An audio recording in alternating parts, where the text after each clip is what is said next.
I still remember the exact moment when my world collapsed. It was a crisp autumn afternoon when I pulled into the driveway of what I thought was still my family home on Maple Street. I had been away for 11 months of sabbatical in Europe. That was supposed to help me recover from the grief of losing my wife, Claire. Instead, I returned to find strangers living in my house. At first, I thought I had somehow made a mistake. Perhaps I had turned onto the wrong street or misremembered the address after my long absence. But no, there was the distinctive oak tree. My grandfather had planted the unique stone pathway Claire had designed, and the stained glass window we had commissioned for our 10th anniversary. This was definitely my house. Yet there was an unfamiliar sedan in the driveway, and children's toys scattered across the lawn I had meticulously maintained for 20 years. I sat in my rental car, hands gripping the steering wheel so tightly. My knuckles turned white, trying to make sense of what I was seeing. Perhaps my sister Elaine, who had been checking on the property during my absence, had rented it out without telling me. That would be strange, but at least explicable. I decided to knock on the door and clear up what had to be a misunderstanding. Woman who answered looked to be in her mid-30s, with a toddler balanced on her hip. Her expression shifted from welcoming to confused as she took in my travel-worn appearance and the luggage visible in my car behind me. "Can I help you?" she asked, instinctively pulling her child closer. "I'm sorry to bother you," I said, trying to keep my voice steady. "My name is Oswald Harrington. This Oswald was my house. I've been away and I'm trying to understand what's happening here." Her face registered first confusion, then alarm. "You must be mistaken. My husband and I purchased this house 4 months ago. We have all the paperwork." "That's impossible," I said, my heart beginning to race. "I've owned this house for 20 years. I was on sabbatical in Europe. My sister Elaine was watching the property." The woman's expression hardened. "Sir, I don't know who you are or what you're trying to pull, but we bought this house legally from a man named Richard Harrington. If you don't leave, I'll have to call the police." Richard, my brother. The name hit me like a physical blow.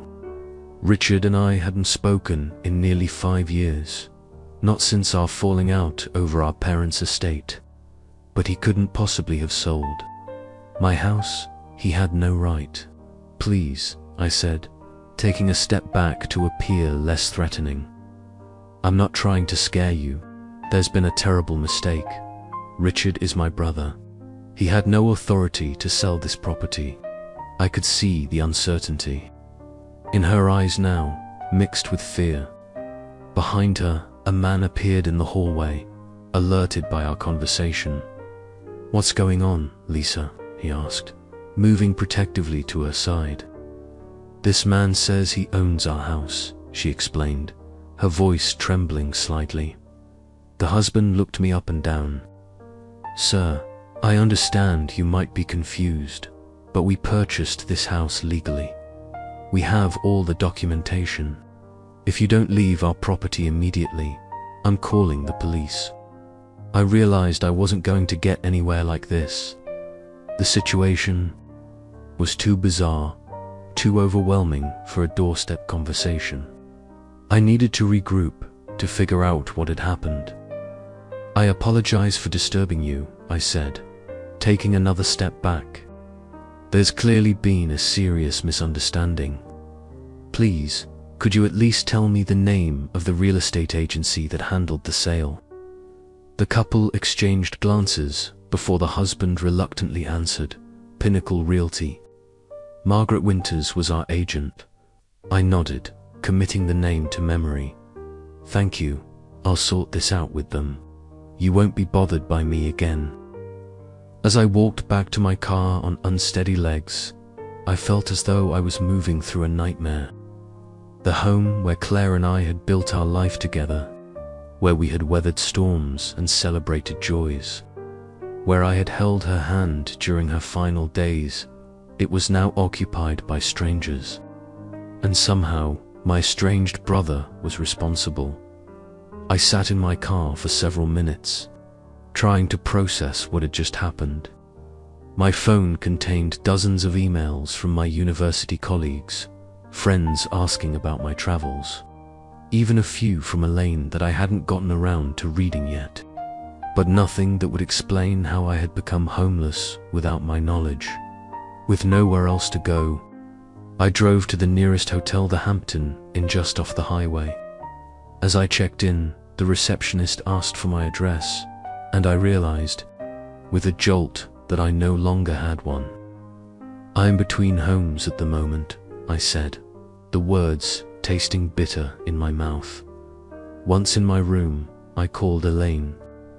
The call went straight to voicemail. I left a message trying to sound calmer than I felt. "Elaine, it's Oswald. I'm back in town and there are people living in my house. Call me immediately." Next, I tried Richard's number, though we hadn't spoken in years. Again, voicemail. This time, I couldn't maintain my composure. "Richard, what the hell have you done? There are strangers in my house saying you sold it to them. Call me back right now." As the adrenaline began to wear off, I sat on the edge of the hotel bed, my head in my hands. The room spun around me as the magnitude of what had happened began to sink in. Not only was my home gone, but with it all of Claire's things, her clothes that still held her scent, the collection of first edition books we had curated together, the handwritten recipes passed down from her grandmother, and countless irreplaceable mementos of our life together. But even in my state of shock, a small voice in the back of my mind whispered a reminder: the document. In the chaos of emotion, I had almost forgotten about it. Before leaving for Europe, I had taken certain precautions, sensing that Richard's resentment might manifest in some way during my absence. I never imagined he would go this far, but I had still protected myself. Hidden in my carry-on luggage was a sealed envelope containing a document that Richard knew nothing about her. Document that would turn this entire situation on its head. As my initial panic began to subside, it was replaced by a cold, clear determination. Richard had no idea what was coming. "My name is Oswald Harrington, and this is the story of how my brother sold my house while I was grieving abroad, and how the document I kept would not only restore what was taken from me, but would change both our lives forever." The Hampton Inn room felt sterile and impersonal, a stark contrast to the warm, character-filled home I had lost. I spent that first night in a daze, alternating between leaving increasingly urgent messages for Elaine and searching online for information about Pinnacle Realty and Margaret Winters. By morning, I still hadn't heard from Elaine, which was concerning. My sister and I had always been close, especially after Claire's passing. She had promised to check on the house weekly, to collect mail, and to keep me updated on anything important. Her silence now was out of character and worrying. I showered and dressed in the same clothes I had worn the day before, then headed to the local Pinnacle Realty office. The building was sleek and modern, with a large sign featuring a stylized mountain peak. Inside, the receptionist greeted me with a practiced smile. "I need to speak with Margaret Winters," I said, trying to keep my voice level. "It's regarding a property sale on Maple Street." "Do you have an appointment?" she asked. "No, but it's urgent. My name is Oswald Harrington. The house was sold without my knowledge or consent." Her smile faltered slightly. "One moment, please." She disappeared into a back office, and I could hear muffled conversation. A few minutes later, a polished woman in her 50s emerged. She had carefully styled blonde hair and wore a red blazer with the Pinnacle logo. "Mr. Harrington, I'm Margaret Winters. Why don't we talk in my office?" I followed her into a glass-walled room with views of the town square. She gestured for me to sit across from her desk. "I understand there's some confusion about a property on Maple Street," she began cautiously. "There's no confusion," I said firmly. "That house belongs to me. I've owned it for 20 years. I was on sabbatical in Europe, and somehow my estranged brother sold it without my knowledge or permission." Margaret's professional demeanor didn't waver, but I noticed her reach for a pen, twirling it between her fingers, a nervous habit. "Mr. Harrington, I personally handled that sale. Your brother Richard presented all the necessary documentation, proving his ownership of the property. The title search came back clean. Everything was in order." "That's impossible," I insisted. "The house was in my name only. Claire and I, my late wife, we purchased it together, but after she passed, I became the sole owner." A flicker of sympathy crossed Margaret's face at the mention of Claire, but she quickly regained her professional composure. "Mr. Harrington, I understand this is upsetting, but I assure you, we followed all legal protocols. Richard Harrington provided a deed showing he had joint ownership of the property, along with power of attorney documentation giving him the right to sell in your absence." Power of attorney. I had never granted Richard power of attorney for anything. The room seemed to tilt slightly as the implications sank in. "May I see these documents?" I asked, my mouth suddenly dry. "I can't share the complete file without a subpoena, but I can show you the deed that was presented to us." She turned to her computer, clicked through several screens, then swiveled the monitor toward me. There on the screen was a deed to my house listing both Richard and me as joint owners. My signature was at the bottom. Except it wasn't my signature, it was a reasonable facsimile, but I could spot the differences immediately. I had never signed this document. "This is a forgery," I said, my voice barely above a whisper. "I never signed this. Richard and I haven't even spoken in 5 years." Margaret's expression tightened. "Mr. Harrington, that's a very serious accusation. The documents were notarized and verified through all the proper channels. Then someone was paid off," I said bluntly, "because I never signed this, and Richard was never a co-owner of my house." She leaned back in her chair, studying me. "If what you're saying is true, this is a matter for the police and the courts. Pinnacle Realty acted in good faith based on the documentation provided." "What about the new owners?" I asked. "The Millers, I believe." "The Taylors," she corrected. "And yes, they purchased the property legally as far as we were concerned. They're innocent in all this." I ran a hand through my hair, trying to think clearly through the fog of shock and betrayal. "And the proceeds from the sale, where did they go?" "To the account specified by Richard Harrington." "I can't disclose the details without a court order." "Of course not. Richard had not only stolen my house, but also pocketed what had to be close to $500,000 from its sale." The thought made me physically ill.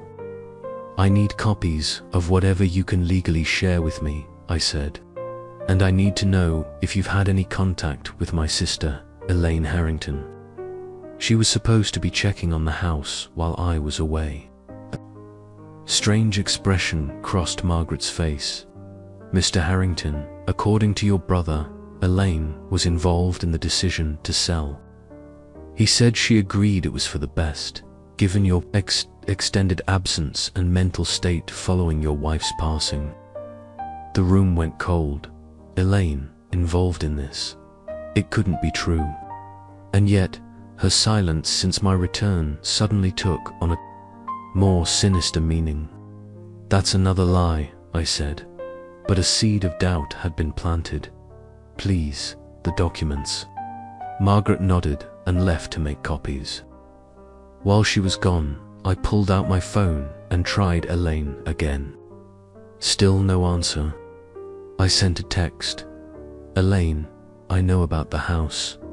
I need to hear your side. Please call me." When Margaret returned, she handed me a thin folder. "This is what I can share without legal complications.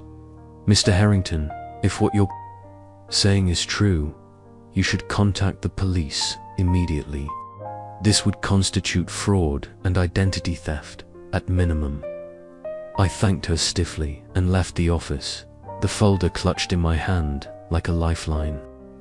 Outside, I sat on a bench in the town square, opening the folder with trembling fingers. Inside was a copy of the forged deed, a redacted sales agreement, and a business card for a real estate attorney. As I stared at the documents, the full weight of the betrayal crashed over me. My brother had always been jealous of what Claire and I had built together. Our parents had favored him with attention and opportunities, but Claire and I had worked hard for everything we achieved. The rift between us had widened after our parents died, leaving most of their modest estate to Richard.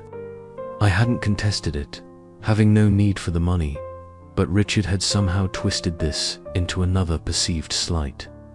But to forge documents, to sell my home out from under me, and potentially to involve Elaine in the scheme. It was beyond comprehension. I was about to call the police when my phone rang. Unknown number. I answered immediately. "Oswald." The voice was familiar but strained. "Elaine, where are you? What's going on?" "I can't talk long," she said, her voice barely above a whisper. "Richard told me you knew about the sale and had agreed to it. He said you weren't coming back, that you'd decided to stay in Europe permanently." "That's a lie," I said, relief washing over me that at least Elaine hadn't been complicit. "I never agreed to anything. The sabbatical was always temporary. I suspected something wasn't right when he wouldn't let me contact you directly. He kept saying you were in remote areas, or that you were in a fragile mental state and needed space." Her voice broke. "I'm so sorry, Oz. I should have tried harder to reach you." "Where are you now?" I asked, suddenly concerned for her safety. "I'm at Richard's lake house. He invited me here last week, said he had news from you. But when I arrived, he took my phone, said it was for my own good. I'm using the housekeeper's phone while Richard is in town." My blood ran cold. "Elaine, listen to me. You need to get out of there. Richard has done something terrible, and I don't think you're safe." "What do you mean, Richard wouldn't? He sold my house, Elaine. He forged documents to make it look like he owned it, then sold it while I was away. He stole everything, house, Claire's things, all of it." There was a long silence on the other end. "Oh my God," she finally whispered. "The way he's been acting, controlling, paranoid. He keeps checking the windows, taking calls in private. I thought he was just being Richard, but ... double quotes, can you leave? Get to a neighbor's house, call a taxi, anything. I think so. He took my car keys too, said my car needed servicing, but I can walk to the main road. It's about a mile. Do it now," I urged. "Call me when you're safe. I'm going to the police." "Oz, be careful," she said, her voice urgent. "If Richard did all this, there's no telling what else he might do." The line went dead, and I sat there for a moment, trying to process everything. My brother had not only stolen my house and possessions, but was now potentially holding our sister against her will. This had gone far beyond a family dispute. I stood up, folder in hand, and headed toward the police station 2 blocks away. As I walked, I thought about the document in my hotel room, the one piece of evidence that Richard didn't know about, that would undo everything he had worked so meticulously to accomplish. But first, I needed to make sure Elaine was safe.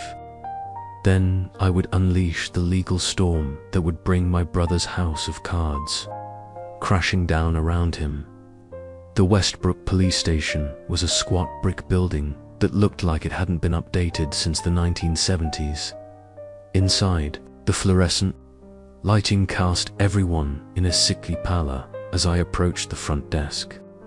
"I need to report a fraud and possible kidnapping," I said to the officer on duty, a heavy-set man with a nameplate reading Sergeant Collins. His eyebrows rose slightly. "That's quite the combination.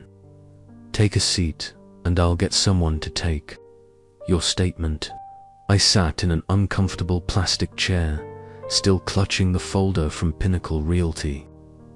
After about 15 minutes, a door opened, and a woman in plainclothes approached me. "Mr. Harrington, I'm Detective Lisa Mercer. Please come with me." She led me to a small interview room with a table, 3 chairs, and a recording device. After taking my ID and confirming my identity, she activated the recorder. "Please, tell me what's happened from the beginning," she said, her expression neutral but attentive.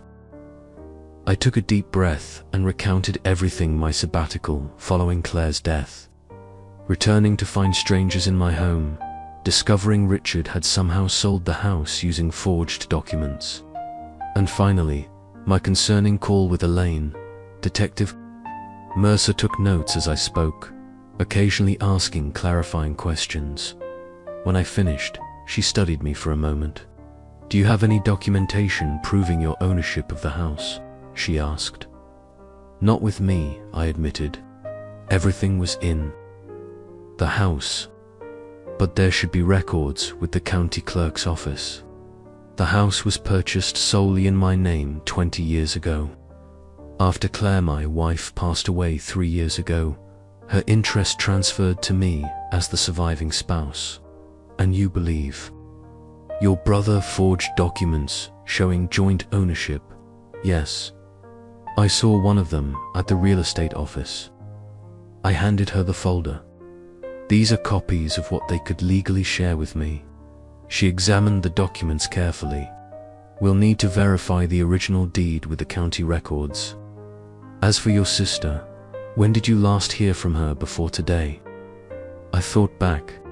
About 3 weeks ago, she sent an email saying everything was fine with the house. She didn't mention anything about Richard or selling it. "And you believe she's being held at your brother's lake house against her will?" She said he took her phone and car keys, told her she couldn't leave. "That sounds like unlawful detention to me." Detective Mercer nodded. "Where is this lake house located?" "On Lake Westbrook, about 30 minutes north of here. It's called Pine View Cabin on Lakeshore Drive." She made a note. "We'll send officers to check on your sister's welfare immediately. In the meantime, I need you to stay available." "Where are you staying?" "The Hampton Inn, just off the highway." "All right, Mr. Harrington. We'll investigate both matters, the potential fraud regarding your house and your sister's situation. I should warn you that property disputes can be complicated and often end up in civil court rather than criminal, especially when family is involved." "This isn't a dispute," I said, trying to keep my voice level. "My brother forged documents and sold my house without my knowledge while I was out of the country. That's fraud, identity theft, and theft of property worth over $500,000. "I understand," she said calmly, "and will investigate thoroughly. But these cases take time to build. The immediate concern is your sister's safety." I nodded, suddenly feeling exhausted. "Please let me know as soon as you have news about Elaine." "I will. And Mr. Harrington, don't confront your brother directly. If he's done what you suspect, he could be dangerous. I left the police station feeling both relieved to have set things in motion and frustrated by the seemingly unhurried response. As I walked back toward my hotel, my phone rang Elaine. "Are you safe?" I asked immediately. "Yes," she said, sounding out of breath. "I am at a gas station about 2 miles from Richard's place. The attendant let me use their phone, thank God. The police are sending someone to check on you. Stay there until they arrive." "Oz, there's something else you should know," she said, her voice dropping. "While I was at Richard's house, I saw some papers on his desk. Plans for developing Landor land, the family property outside of town. He's been meeting with developers. Our family owned about 50 acres of undeveloped woodland on the outskirts of Westbrook, left to Richard and me jointly by our parents. It wasn't particularly valuable as far as I knew, just woods with a small stream running through it. Why would developers be interested in that land?" I asked. "I don't know, but the papers mention something about rezoning and commercial use. And Oz... I think that's why he sold your house. He needed capital for whatever this development is." The pieces were starting to fit together. Richard had always been obsessed with making a big score, some investment that would catapult him into serious wealth, if he'd found a way to develop the family land profitably, but needed capital. "Elaine, when the police arrive, tell them everything about the development plans. It might help establish motive." "I will, Oz. I'm so sorry about the house. All of Claire's things. We'll get it back," I said with more confidence than I felt. "Just stay safe." After hanging up, I returned to the hotel and opened my laptop. A quick search for recent rezoning applications in Westbrook revealed that 3 months ago, the town council had approved rezoning a large parcel of land including our family property from rural, residential to mixed-use, commercial. The application had been submitted by Harrington Development LLC, a company registered to Richard. Further searching revealed that a major retail chain was planning to build a shopping center in Westbrook, and the newly rezoned land was the perfect location close to the highway, with enough acreage for the development and parking. The family land that I had considered of little value was now worth millions to the right buyer. And Richard, always looking for shortcuts to wealth, had seen an opportunity. But he had a problem: he only owned half the land. I owned the other half, and we hadn't spoken in years.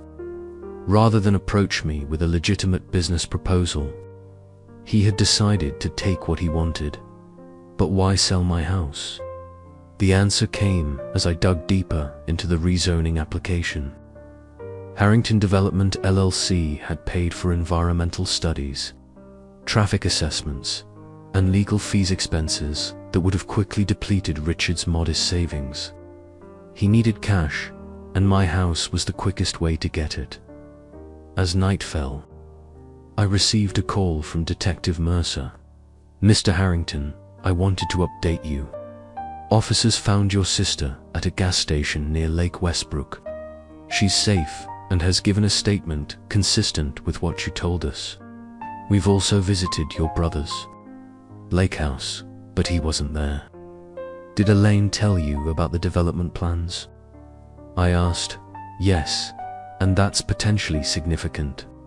We're looking into it.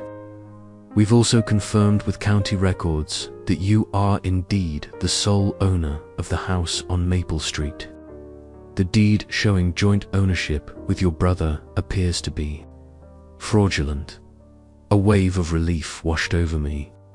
"So you can arrest him, get my house back?" "It's not that simple," she cautioned. "We're building a case, but your brother is currently missing. We've put out an alert for him. As for the house, that will likely require civil action. The current owners purchased it in good faith, but it was never Richard's to sell, I protested. I understand, but unwinding a property sale takes time and legal proceedings. My advice is to consult with a real estate attorney as soon as possible. After hanging up, I sat on the edge of the hotel bed, my mind racing. Richard was in the wind, probably with a substantial amount of cash from the sale of my house. The police were looking for him, but who knew how long that would take? And even if they found him, recovering my house would be a separate legal battle. I opened my suitcase and removed a sealed envelope from a hidden pocket. Inside was the document I had alluded to earlier, my insurance policy against Richard's potential machinations. Before leaving for Europe, I had sensed that Richard might try something during my absence. I hadn't imagined he would go so far as to sell my house, but I had taken precautions nonetheless. The document was a notarized agreement signed by Richard 5 years ago, during the settlement of our parents' estate. In it, he explicitly acknowledged that he had no claim to my house on Maple Street and renounced any interest in the property, present or future. It also contained a clause stating that any attempt by him to claim ownership of the property would constitute fraud. I had kept this document secret, not registering it with the county because, at the time, it had seemed unnecessary. Richard and I weren't on speaking terms, but I hadn't believed he would stoop to outright criminality.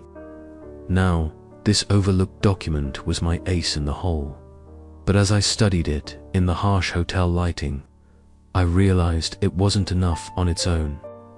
I needed leverage not just to reclaim my house, but to understand the full scope of Richard's scheme and to ensure he couldn't harm anyone else in our family. I picked up my phone and called Elaine. "Are you somewhere safe for the night?" I asked. When she answered, "Yes, I'm staying with a friend." The police said not to go back to my apartment in case Richard shows up there. "Good. Listen, I need your help. Do you still have a key to Richard's lake house?" There was a pause. "Yes, but Oz, the police are looking for him. We should let them handle this. The police are building a case, but that could take weeks. Meanwhile, the people living in my house have no idea they purchased stolen property, and Richard is out there somewhere, probably planning his next move. I need to understand exactly what he's done and what he's planning." "You want to search his house?" she said, not a question. "Yes, there might be documents, evidence of other frauds he's committed. The development plans you say I need to know more about them," Elaine sighed. "This is breaking and entering Oz. It's Richard's secondary residence, and you have a key. You've stayed there before with his permission. We're just ... checking on the property while he's away. That's a thin justification. Thinner than the justification he used to sell my house and everything I owned." I counted another long pause. "Fine. Meet me at the Denny's off Highway 16 tomorrow morning at 8. We'll go from there." After hanging up, I lay back on the hotel bed, staring at the ceiling. Tomorrow would bring us closer to the truth, but it would also put us at risk. If Richard returned unexpectedly, or if we were caught trespassing ... But the alternative, waiting passively while the legal system ground slowly forward, was unacceptable. I closed my eyes, thinking of Claire and how she would have handled this situation. She had always been the strategic one, the planner who could see 3 moves ahead. When you're backed into a corner, she used to say, change the game. That's exactly what I intended to do. The next morning dawned grey and drizzly, matching my mood as I drove the rental car to meet Elaine. Denny's was busy with the breakfast crowd, mostly retirees and truckers passing through. Elaine was already there, seated in a corner booth, her hands wrapped around a coffee mug at 41. My sister was 3 years younger than me, but looked older today, with dark circles under her eyes and her usually neat brown hair pulled back in a hasty ponytail. She stood to hug me tightly when I approached. "You look terrible," she said with a weak smile as we sat down. "Speak for yourself," I replied, attempting to match her lightness despite the circumstances. After ordering coffee, we spoke in low voices, planning our approach to Richard's lake house. "The housekeeper comes on Thursdays," Elaine explained. "Today's Tuesday, so we should have the place to ourselves. Richard has a security system, but I know the code, he never changes it. It's Mom's birthday." "What exactly are we looking for?" she asked. "Anything related to the house sale or the land development. Financial records, correspondence with developers, or the retail chain, evidence of other frauds he might have committed. I need to understand the full picture." Elaine nodded, then reached across the table to grasp my hand. "Oz, I'm so sorry about the house. All of Claire's things. I should have realized something was wrong when Richard suddenly started relaying messages from you." "It's not your fault," I assured her. "Richard manipulated both of us, but we're going to fix this." After breakfast, we took my rental car and followed Elaine's directions to the lake house. Pineview Cabin was a misnomer. The structure was a sprawling 3-bedroom home with a wraparound deck overlooking Lake Westbrook. Our parents had purchased it as a vacation property decades ago, and Richard had claimed it in the estate settlement.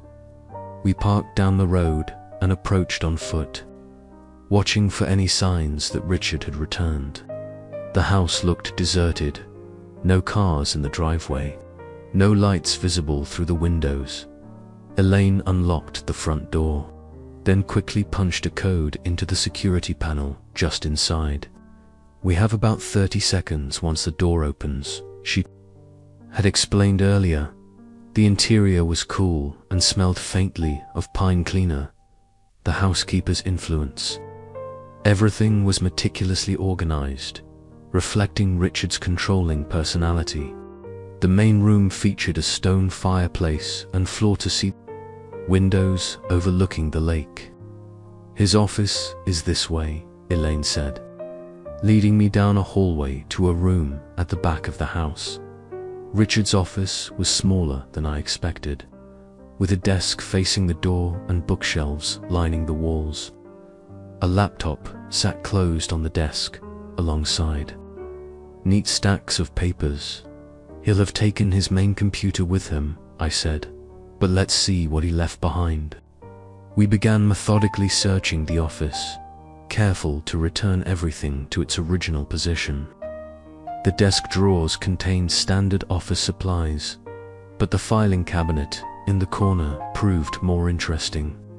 Inside were folders labeled by project, including one marked Westbrook Development and another labeled Maple Street Property.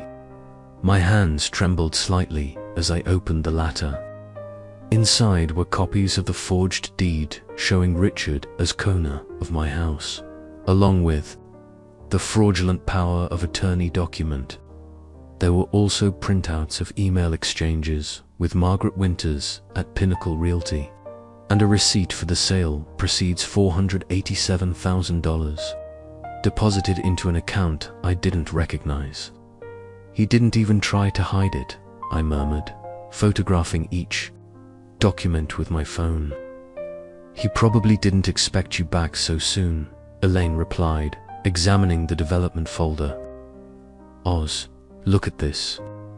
She handed me a document titled Westbrook Commons Project Timeline. It outlined a schedule for the retail development, including land acquisition, permitting, and construction phases. According to the timeline, Richard was supposed to deliver clear title to the entire 50 acres, including my half, by the end of next month. In exchange, he would receive $3.2 million. This is why he needed the money from my house, I realized. He's using it as a bridge until this bigger deal closes. But how can he deliver your half of the land? Elaine asked. I flipped through more papers and found my answer, another forged document, this one purporting to transfer my interest in the family land to Richard.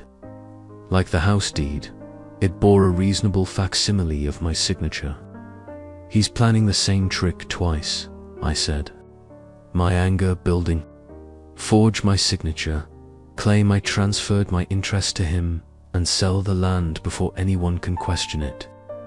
We continued searching and found a hidden compartment in the bottom drawer of the filing cabinet. Inside was a passport that wasn't Richard Sit, bore his photo but the name Robert Harrison. There was also a bank card for an offshore account and several $1,000s in cash. He's planning to run, Elaine said, her voice barely above a whisper.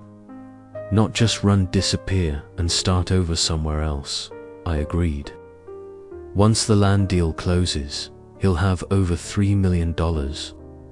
More than enough to build a new life under a new identity. As we were photographing these final pieces of evidence, we heard a sound that made both our hearts stop. A car pulling into the driveway. Elaine rushed to the window. It's Richard's car, she hissed. We quickly returned everything to its place and looked for an exit. The office had a window, but it was small and overlooked the front of the house where Richard was now parking. The back door, Elaine whispered, leading me through the kitchen to a door that opened onto the deck. We slipped outside just as we heard the front door open. Crouching low, we made our way along the deck to the side of the house, then down the steps to the yard. We were halfway to the trees when a voice called out, I can see you, you know. We froze.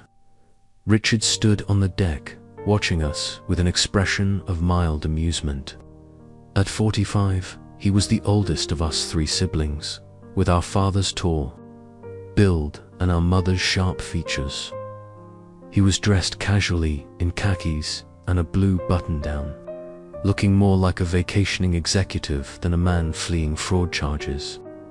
Elaine, Oswald. What a surprise, he said, his voice eerily calm. Breaking and entering now, are we? That's not like you, Oz. Europe must have changed you. Not as much as greed changed you, I replied, straightening to my full height. There was no point in running now. Richard descended the steps slowly, maintaining a careful distance. I assume you've been snooping through my office.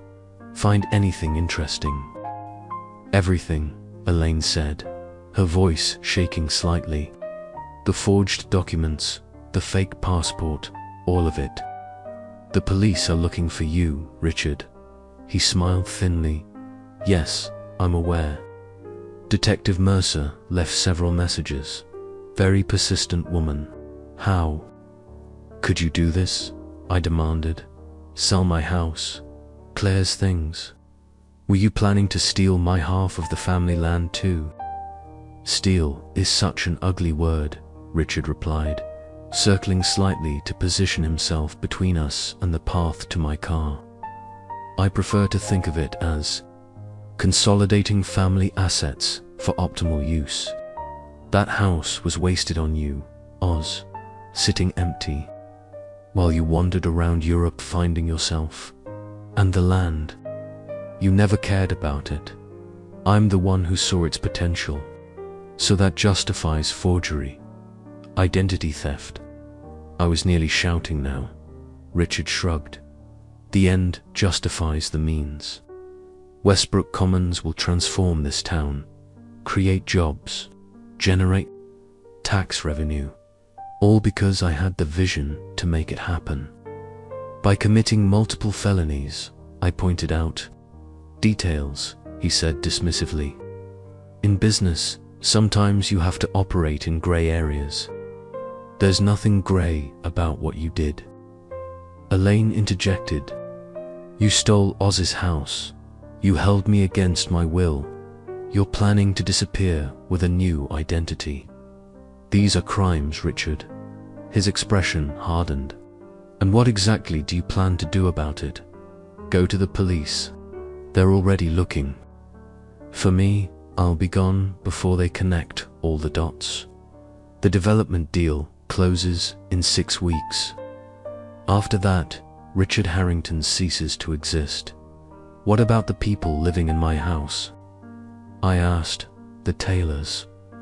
They're innocent in all this. They spent their savings on a house you had no right to sell. For the first time, Richard looked slightly uncomfortable. Collateral damage. They have insurance. They'll recover. His callousness stunned me into momentary silence. This was my brother, the boy I'd grown up with, shared a bedroom with, taught to ride a bike.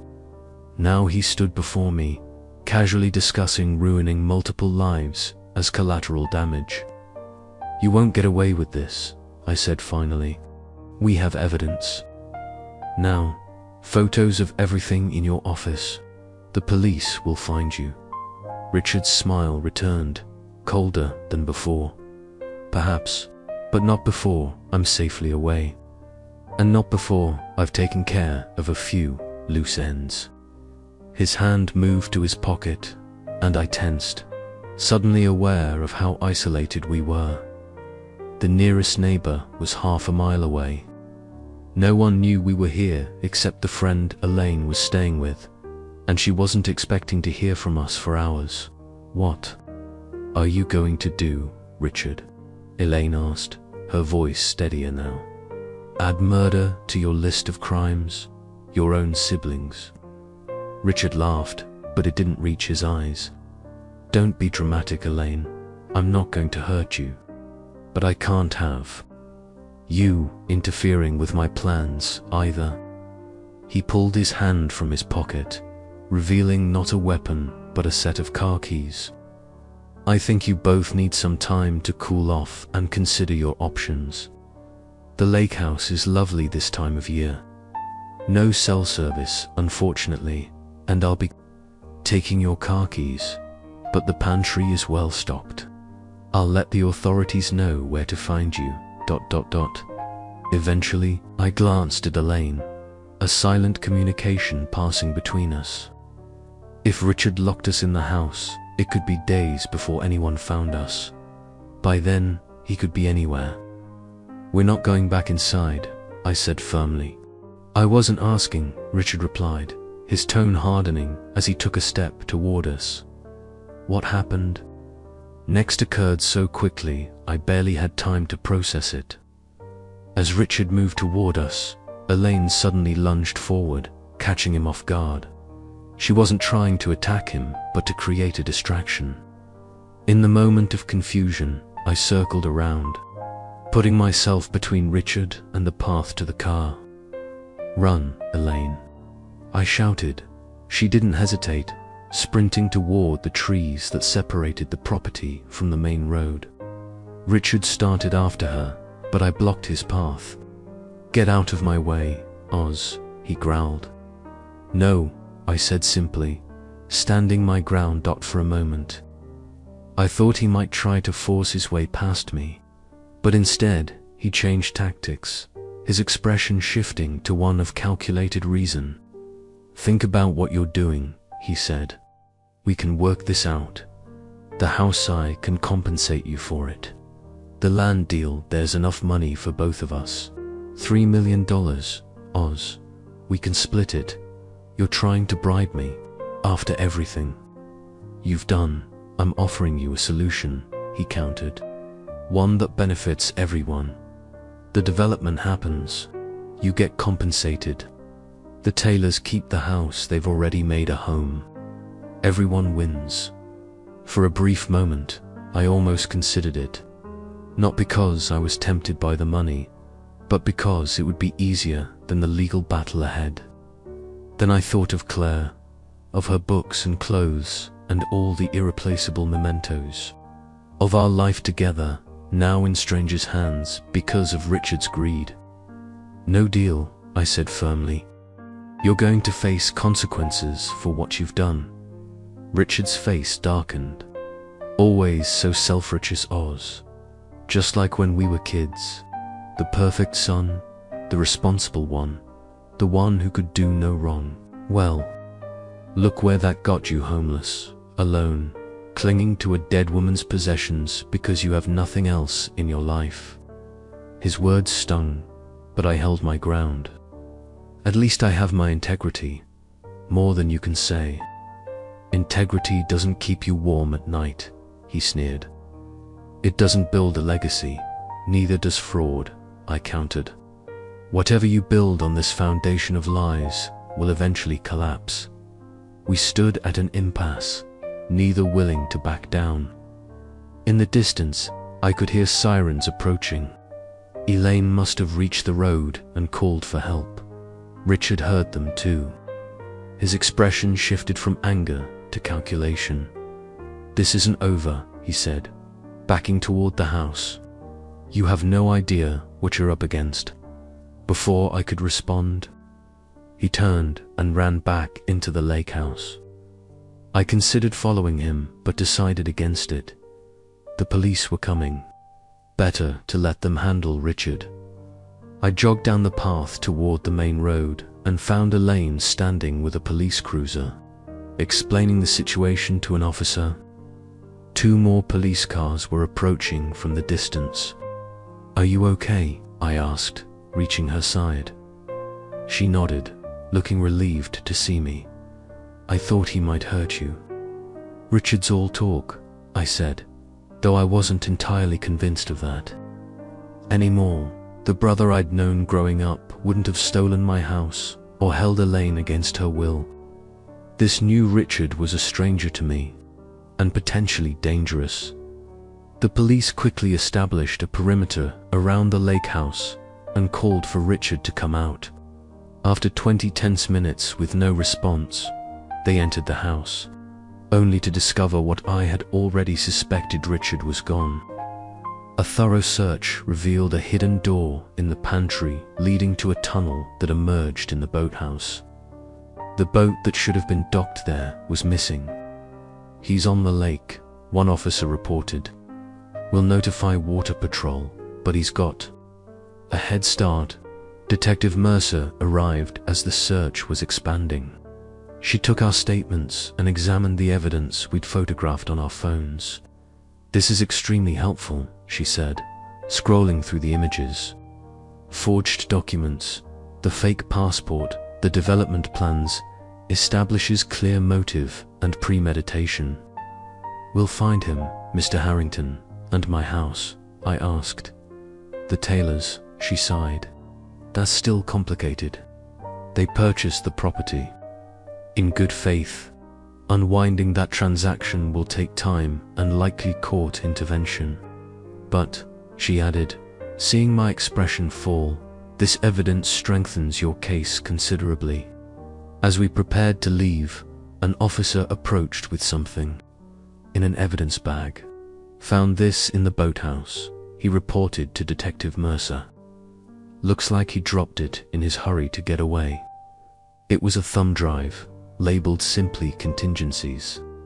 The police took the thumb drive as evidence, promising to examine its contents and share any relevant information. Elaine and I were escorted back to town, where we gave formal statements at the police station. By late afternoon, we were exhausted but finally free to leave. You can stay with me at the hotel, I offered as we stood in the station parking lot. I don't think you should go back to your apartment until Richard is caught. Elaine nodded gratefully.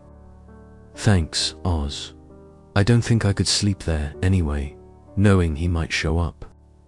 At the Hampton Inn, we ordered room service and tried to process the day's events. The adrenaline was wearing off, leaving us both drained. What do you think was on that thumb drive? Elaine asked, picking at her club sandwich. Knowing Richard. Probably escape plans, account numbers, maybe blackmail material on anyone who could help him disappear. I sighed, rubbing my temples where a headache was forming. He always was thorough. Except for dropping the drive, Elaine pointed out. That wasn't like him. People make mistakes when they're panicking, I said. And he was definitely not. Expecting us to show up at the lake house. My phone rung Detective Mercer. I put it on speaker so Elaine could hear. Mr. Harrington, we've examined the thumb drive recovered from your brother's boathouse.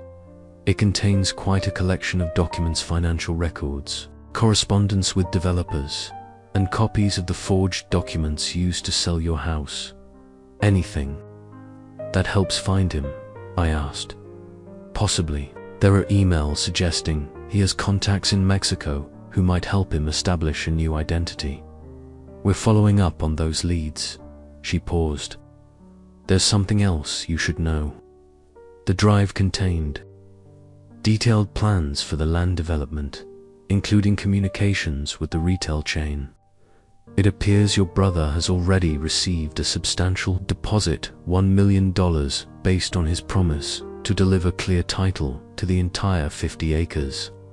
But he doesn't own my half, I said. Exactly. He was planning to use the same forgery tactic he used with your house. The problem is, he's already spent most of that deposit sum on expenses related to the development. But a large portion appears to have been transferred to offshore accounts. The implications were clear. So even if you catch him, the money is gone. Much of it, yes. And the retail chain is now an additional victim in this case. Their legal team has been notified. After the call ended, Elaine and I sat in silence for a moment. He's ruined himself, she finally said. Even if he escapes prosecution, his reputation is destroyed. No one will do business with him again. Small comfort to the Taylors, I replied. Or to me. What are you going to do about the house, Oz? I stood and walked to the window, looking out at the town where I'd spent most of my life. I'm going to fight for it. Starting tomorrow, I'm meeting with a real estate attorney Margaret Winters recommended. The following morning, I met with Howard Brennan, a real estate attorney with 40 years of experience in property disputes. His office was in a converted Victorian house near the courthouse, filled with law books and the faint smell of pipe tobacco. Complicated situation, he said after I'd explained everything, but not hopeless. Can I get my house back? I asked directly. Potentially yes. The sale was fraudulent. Your brother had no legal right to sell the property. However, the current owners, the Taylors, are innocent purchasers. They relied on the representations made by the seller and the title company. So they're victims too, I acknowledged. Exactly. In cases like this, the courts try to protect innocent purchasers while also recognizing the rights of the true owner. The most likely outcome is that the title company's insurance will have to compensate someone, either you for the loss of your property, or the Taylors if they're required to vacate. I don't want to force them out of the house, I said, surprising myself with the realization as I spoke. They have children. They've made it their home. Brennan nodded thoughtfully. That's commendable, Mr. Harrington.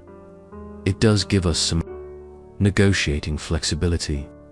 If you're willing to accept fair market value for the property rather than repossession, we might reach a resolution more quickly. What about my personal belongings? Claire's things. Those remain your property regardless of the house sale. Your brother had no right to sell them. We can seek their immediate return through the court. I thought about the Taylors, how confused and upset they must be by all this. I'd like to meet with them, I decided. Explain the situation personally. I'd advise against that until we filed our initial legal paperwork, Brennan cautioned. But afterward, a conversation might be beneficial for all parties. As I left Brennan's office, I felt a strange mix of emotions. I was still angry at Richard, still grieving the loss of my home and Claire's possessions, but also increasingly aware that there were no simple solutions here. The Taylors were as much victims as I was. Back at the hotel, I found Elaine on her laptop, researching something intently. "How did it go with the lawyer?" she asked, looking up. "He thinks I have a strong case, but it's complicated. The Taylors bought the house in good faith. They're victims too." Elaine nodded. "I've been thinking about that. The real villain here is Richard, not the family living in your house." She turned her laptop toward me. "I've been doing some digging into the development deal. Look at this." On the screen was a news article from 6 months ago announcing the retail chain's plans to expand into Westbrook. The proposed location was described as undeveloped land, north of town, recently rezoned for commercial use. "The timing matches Richard's rezoning application," Elaine pointed out. But here's the interesting part. The article mentions that the chain is working with local property owners, plural. Richard presented himself as the sole owner in his communications with them. "So they don't know the land has multiple owners," I mused. "That could be leverage." "Exactly. If they learn that half the land they think they're buying isn't actually available, they might pull out of the deal entirely." I considered this. Or they might be willing to negotiate directly with me for my half. Either way, it undermines Richard's position, Elaine said, and it might give us a way to resolve the house situation too. "How so?" "If you could secure a deal with the retail chain for your half of the land, you'd have the funds to compensate the Taylors generously enough for them to buy another house and cover their moving expenses, with plenty left over for you to start fresh." It was a compelling idea. Instead of a protracted legal battle over the house, I could use the development opportunity to create a solution that benefited everyone except Richard. I need to talk to the retail chain, I decided. Find out what they know and what they're willing to do. Through some research and a few well-placed calls, I managed to secure a meeting with James Whitaker, the regional development director for the retail chain. He agreed to meet me the following day at his office in the city, an hour's drive from Westbrook. That night, as Elaine slept in the adjacent hotel room, I sat awake, thinking about Claire. She had loved our house on Maple Street. We had chosen every paint color together, planted the garden in the backyard, hosted countless dinners for friends and family. The thought of never walking through those rooms again created a physical ache in my chest. But Claire had also been practical. "Houses are just structures," she'd said once when we were discussing a possible move early in our marriage. "Home is where we are together." After her diagnosis, she'd become even more philosophical about possessions. "None of this comes with us in the end," she'd told me. "What matters is how we live and who we love." I wondered what she would advise me to do now. Fight for the house at all costs, or find a solution that caused the least harm to innocent people like the Taylors. As dawn broke, I made my decision. I would meet with Whitaker, present my ownership of half the development land, and propose a direct deal. If successful, I would use the proceeds to resolve the house situation without evicting the Taylors. I would ask only for Claire's personal belongings, her books, journals, the family heirlooms that had meaning beyond their monetary value. It wasn't a perfect solution, but it felt right.